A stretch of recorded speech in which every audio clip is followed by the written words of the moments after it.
Good morning, dear children. Now we will move to our fifth chapter, refraction through a lens. So in the last chapter we have discussed about refraction of light, isn't it? So what is refraction? It is the change in the path of light ray when it moves from one medium to another. That is known as refraction. Now in this chapter, we are going to learn about refraction through lenses. In the previous chapter, we have considered about the rectangular glass slab and different types of prisms. Now here we are going to discuss about lenses. Okay. Do you know what is a lens? A lens is a transparent refracting medium bounded by either two spherical surfaces or one spherical and the other plane surface. Okay. So a lens means first thing it is a transparent medium. Then only refraction can take place, isn't it? So the first point what you have to remember is it is a transparent medium. Then it refracts light. Then how many surfaces are there? It is bounded by two surfaces. In few cases, both the surfaces will be spherical. In some, one will be spherical and the other will be plane. Okay. Now, lenses can be classified into two, convex lens and concave lens. Okay. There are two types of lenses similar to what we learned about mirrors last year. Convex mirror and concave mirror. So here, this year that we learned with reflection of light. In a mirror, reflection takes place. But in the case of lens, refraction takes place. So here we are going to discuss about lenses. So convex lens as well as concave lens is there. First we will be discussing about a convex lens. Clear? So convex lens means here it is actually bulged in the center. Or you can say that a lens in which the center is thick and it is thin towards the periphery can be called as a convex lens. Okay. So, when you are considering a convex lens, its center part will be thick and it will be thin towards the periphery or the ends. Or what you can say, it is bulged at the center. Now, this convex lens is also known as a converging lens. What is convergence? Last year we learned convergence and divergence. Convergence means light rays from different paths meets at a single point. That is convergence. Divergence means what? Light rays coming from a single point spreads in all the directions.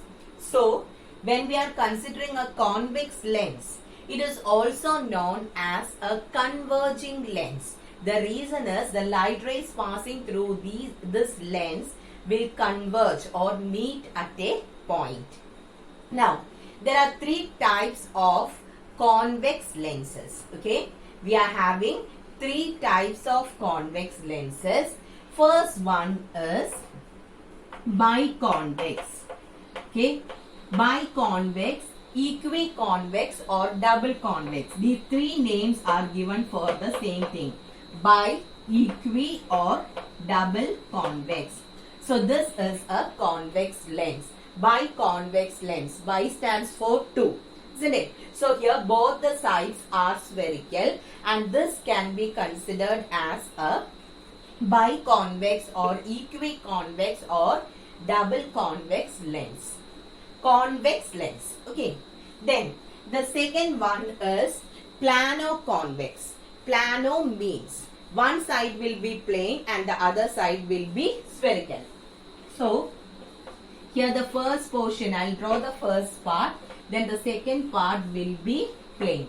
This is known as plano-convex lens. Okay. Now one more is there.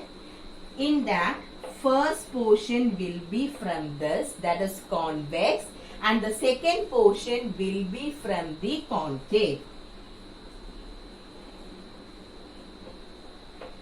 So this is called concavo-convex. Okay, it's known as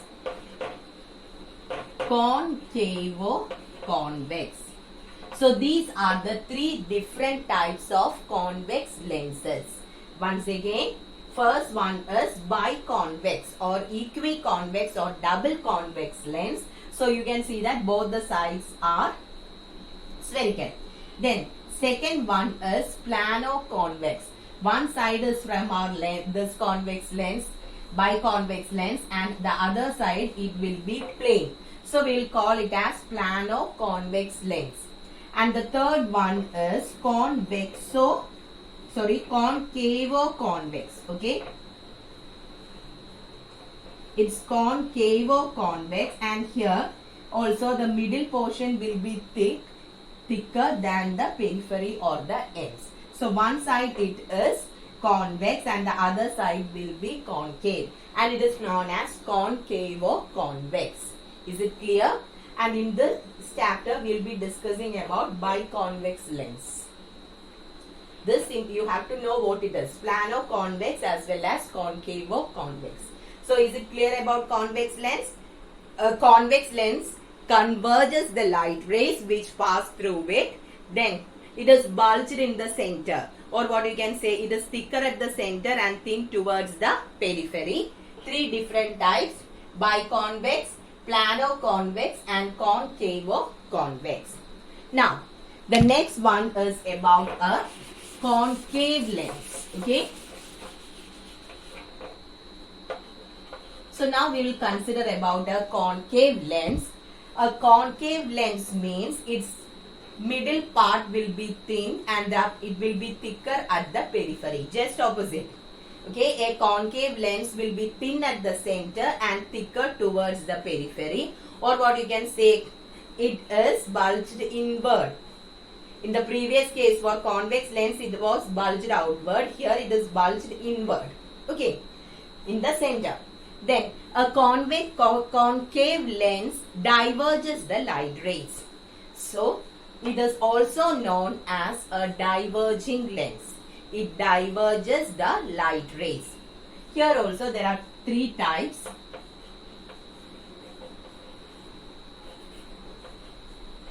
This is called biconcave or equiconcave, or what is the other name? Double concave. Okay, so bi, equi or double concave lens. Then the second one, what is the second one? It is plano-concave. So I will be drawing the first part as such. First side is drawn as such. Then the second side is plane. So this is plano-concave. Okay, it is known as plano-concave. And what will be the third one? Third one will be convexo-concave. That means one side will be convex and the other side will be concave. So here also first we will draw the first part. Okay, and the second part will be from our convex lens. So this is known as convexo-concave. Okay, so a concave lens means it is thin at the center and thicker towards the periphery. It diverges the light rays falling on it. Then three types: bi, equi or double concave. This is what we are going to study in detail. Then plano-concave. Plano means what? One side will be plane and one side will be concave. Now the third one is convexo-concave. Convexo-concave means what? One side will be concave and the other side will be convex. So is it clear about the classification of the lenses? We have discussed about two different types of lenses and their classification. So we will be giving importance to this equiconvex or equiconcave lens. Okay. Now already I told you a convex lens will converge the light rays and a concave lens will diverge the light rays. So we will check what happens, or actually why the rays gets converged or diverged. Okay. So for that, first I am going to consider a convex lens. Now I'm going to break this into three parts. Okay, so this can be considered as a prism, isn't it? This also can be considered as a prism, and this will be straight. Did you understand? I just considered a convex lens, then I just made into a prism. Okay, now in the last chapter we have discussed about refraction through a prism, and when a light ray hits on a prism or when it passes through a prism, after refraction what happens? In which direction will the ray bend? Do you remember?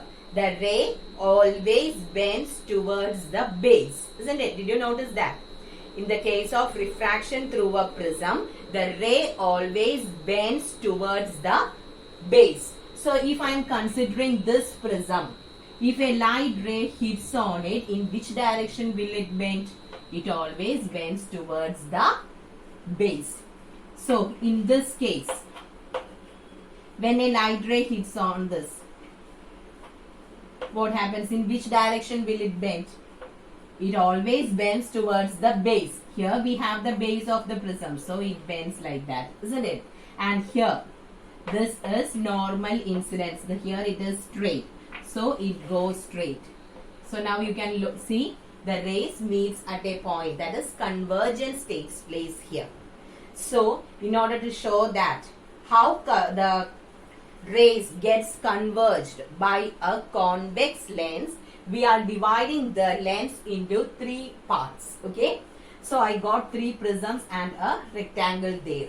So when a light ray passes through a prism, it always bends towards the base of the prism. That is why you can see this curve or the bend towards the base. Here also, here the base of the prism comes in the top, so it bends in the upward direction. Similarly, what about a concave lens? So here I have a concave lens. Here also I am dividing it into three. Okay, so here also we are dividing it into three. If a light ray hits here, which is the thicker part of the base when we consider it as a prism? When you consider it as a prism, this is the base, isn't it? So what happens to the light ray? The light ray will move upward.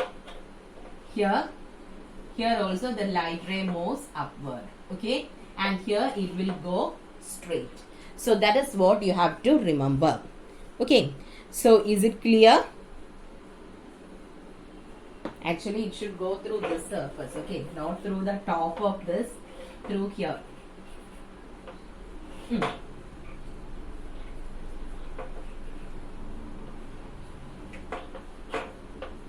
So when you are considering a concave lens, we are considering the cross section, and the bending of the ray will be always shown from the center. That is why I have drawn this dotted lines. So we will be keeping the prism like this. So once it enter at the center, when you are drawing, we will show it from the center. Okay, that is why these dotted lines are drawn. So when a light ray enters into this concave lens, what happens? Here this part is the base. This acts as the base, so the ray will move upward. In this case, this acts as the base. That is why the ray moves downward. And then when it comes through the center, it goes without any deviation, because that is considered as a normal incidence. So is it clear? A convex lens always converges the light rays. A concave lens always diverges the light rays. Now the next thing is the terms related to a lens. Okay, so when we learned about mirror, we have learned about center of curvature, radius of curvature, etc. Same thing we have to learn in the case of lenses. Okay, so in the case of mirror, do you remember we have considered a sphere and two sides. From both the sides we have taken a small piece and silver coating was given on one side so that it acts as a spherical mirror. Now in the case of convex lens and concave lens, how it is made actually? So I am considering two glass spheres. Okay, And when two glass spheres overlap, we will be getting this portion. And this is our what? Convex lens. Okay. So this is the convex lens. Now how will we get the concave lens? We will keep two glass spheres. They won't intersect. Actually these two, how can you say that something is there? How will we connect these two things? If two glass pieces or spheres are kept above a glass, then when they are kept together, the space between the two will give you the concave lens. So this is how we will be getting a convex lens and a concave lens. So when two spheres overlap, the center portion is our convex lens. When two spheres are kept, what we get, the shape what we get in the center, that is considered as the concave lens. Okay. Now, we are going to learn about the terms related to this. First one is the center of curvature.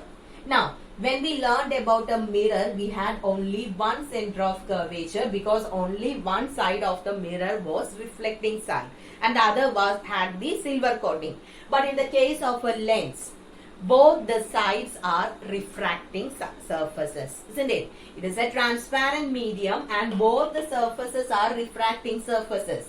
That means a lens has two centers of curvature. Okay, so that is the first thing what you have to remember. A lens has two centers of curvature because it is taken from two different spheres. What is center of curvature? Center of curvature is the center of the sphere from which the lens is taken. In the case of mirror, we learned that it is the center of the sphere from which the mirror is taken. There we had only one sphere. But in the case of lens, we have two spheres. Okay. So center of curvature is the center of the sphere. How many spheres are there? Two. So two centers of curvature are there and the centers of the two spheres can be considered as the centers of curvature for a lens. So here, these are the centers of these two spheres and this can be called as the centers of curvature. Here also. And one more thing, when you are putting two centers of curvature, we have to give a name, isn't it? Now, in the case of convex lens, this is considered as C2 and this is C1. And in the case of a concave lens, this is C1 and this is C2. Okay. So, two centers of curvature are there for a lens. What is the reason? Because it has two refracting surfaces. It is taken from two spheres. What is center of curvature? It is the center of the sphere from which the lens is taken. Since it is taken from two spheres, we are having two centers of curvature. Then C2, C1. C1, C2. Don't mix these two things. You have to keep this order in your mind. Okay. For convex, C2, C1. For concave, it is C1, C2. Clear? Now, what is the next term? And here, center of curvature is represented using capital C. After center of curvature, we have to consider about radius of curvature. So, what is radius of curvature? How many radii will be there? Two will be there because we are having two different spheres, isn't it? So, the radius of the sphere can be considered as the radius of curvature. So, if I am considering this point, this will be the radius. Okay. So, radius means any point. From the center to any point on the circle will give you the radius. So, that is the radius of curvature. And if you are considering a lens, okay, in this in the case of lens, okay, first I'll tell you about the pole, then I'll tell you. So, is it clear about the radius of curvature? So, what is radius of curvature? Radius of the sphere. Now,